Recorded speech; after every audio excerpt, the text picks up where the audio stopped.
So, you know, look, in my position, I only hear the good stuff, right? People, you know, these smile transformations, they can eat and chew and laugh and date and kiss and all that. But I don't get to hear the behind the scenes because there are some failures. Yeah. I guess these implants don't always last.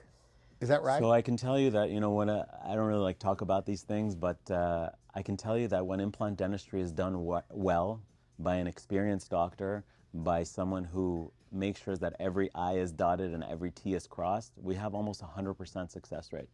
But like everything, unfortunately, the business of dentistry is being pushed by corporate, and they have dentists that have never done this before. Okay. Or a dentist that took a weekend course and the patient doesn't know. They have beautiful marketing that they come in and they see and they say, wow, this is a great deal.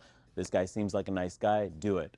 And next thing you know, everything falls apart and they have to come to people like me to fix everything. And it's never fun to have it fixed. So I always tell people, do it right the first time. It may be a little bit more than you think it's going to cost, but I can tell you, what's cheap in the beginning always costs more at the end.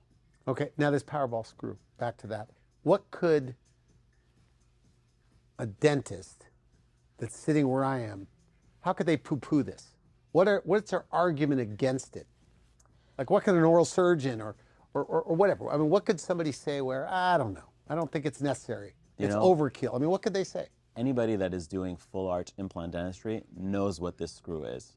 And I always tell them, do you think that your patient who's spending $20,000 or $30,000 would like to know that you're using the cheapest screw on the market or the best screw?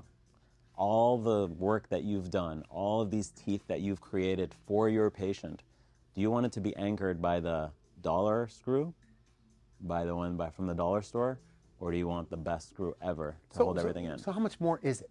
Like, if you had to say 400 more, 500 more, 1,000 more? It's $20 more. So $20 more.